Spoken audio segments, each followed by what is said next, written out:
Speaking of Edwin van der Sar, he's a CEO of a football club. He's related to United. Ed Woodward's gone. That we didn't get a chance to speak about that because it happened in the middle of last week. But Ed Woodward's gone, and I'm telling you, we recorded the podcast last week. I went away. I can't remember what I was doing for half an hour. Came back, seen this thing, all this on my phone. Got an update notification to my phone that Ed Woodward was resigning. I couldn't believe it. It just came out absolutely nowhere. And supposedly he's regretting stepping down now because supposedly he thinks he could have just waited a couple of days till it blown over now. So, good enough for him. And then he's trying to get his PR people to say that, he stepped down because he didn't agree with the Super League plans. He was one of the main fucking fellas behind the Super League plans, and everybody knows it. Absolute spoofer, absolute dickhead. No idea how to run a football club. Delighted he's gone. Yeah, I think there was a lot of rumours going around about a lot of the members of boards of all these clubs. I know Agnelli, I think that's his name. He's the Juve. He's the Juve chairman, I think, but he's still chairman of Juve, but he stepped down from the European Club Association. I think there was a few other members stepped down as well. So obviously, there are a few positives to come out of it because, bad people are no longer involved in positions of power, but just more bad people are going to go in there. But certainly for United fans, as a Liverpool fan, it's sad to see him go. But I know for United fans, Ed Woodward going is certainly a big step in the right direction. Or, well, I don't know, but it's definitely a positive. I mean, he's not really done much good for the club. We're going to see less Man United tractors and like Korean body pillows with Eric Bailly or whatever deals he's getting over the line. Yeah, to be fair, honestly, that's one thing you couldn't criticize the man on. I know that sounds stupid, but like United could technically afford to buy Haaland this summer, whether we will or not. Almost certainly not, but we could afford, and that's on the back end of some really good commercial deals he did. He knows that side of the business, but he does not know football. He doesn't know how to negotiate for the football transfers. He's not a football fan, and he's in charge of our transfers. Him and Matt Judge, at least. He's a rugby fan. There was a conspiracy going around for a while that he was a Liverpool fan, although I don't think that was actually. There was something to the conspiracy. There was some background, but I don't think it was actually true. But that's why United need a Michael Edwards type figure, like just delegate different positions, like that'll function better. Yeah, in fairness, there seems to be improvements in that. We've got John Murtagh, who is a Scouser, as our technical director, and he is, basically our director of football. Maybe diluted power, but it's a step in the right direction. Or is he sporting director? And then was it not Michael Carrick? Oh yeah, Darren Fletcher. Darren Fletcher's a technical director, so he works alongside him. They report to Matt Judge, who's like the chief negotiator or something like that. So and obviously Woodward's out of the picture now, or he will be by the end of 2021. So, I mean, it's a step in the right direction.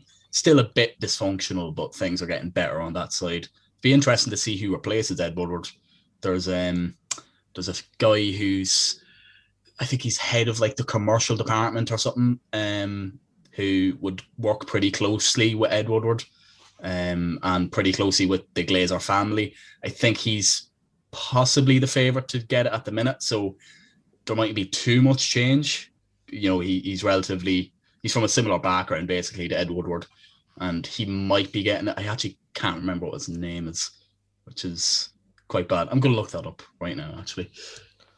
Just on like the financial stuff, Liverpool's finances came out today. We get to talk about exciting stuff like accounting. But I think we made a 50 million loss last year. Which that's actually really good. Which isn't bad, because I think one of the main losses we had was match day revenue. Like match day revenue was down something like 50 million anyway. So that's to be expected considering there's no people in club shop on match days, there's no fans there, all that stuff. So see, Liverpool are so well run.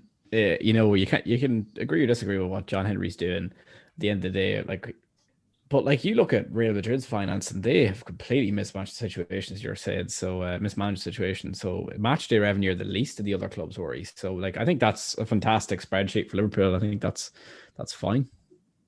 I think it was a 43 million. Yeah. Match day revenue down by 13 million pounds. Media revenue down by 60 million pounds. And our loss before tax was 46 million. Was anything up? commercial revenue was up 30 million. I don't know what media revenue is. Is that just That's broadcasting rights and stuff? Yeah. Broadcasting has been down, and next year the losses are going to be way worse for everyone. That's the prediction. That everyone's saying, so that's not good. But look, could be an interesting rebalancing. That's what I mean. If this was played right, and the clubs have so much power, this could be a great rebalancing. If the big clubs are losing just fuck loads of cash, and then it wouldn't be as bad a loss like the down the football pyramid, which could be good. But this is not what they want. Yeah, it's Richard Arnold, the guy that I was trying to think of there. He's like manager director or something like that. He's a pretty similar, has a similar background to Woodward, so maybe not brilliant, but I don't know, maybe he could be a little bit more competent on the football side of things. I'm not sure. I think he may be a scouser as well. There's a lot of scouts involved in United. Not sure how I feel about this. in relation to Trent? No, actually, but I was reading there, actually, Mourinho, when he was the manager, he fell out with the guy who was responsible for booking, flights away in Europe and, just all the logistics of, away matches and stuff. He was head of that for a few years, and Mourinho just completely fell out with him for absolutely no reason, but I won't get into that. But his name was John Alexander, and he was Trent's uncle. So Trent's uncle did work for United. So again, another one, that's a third one.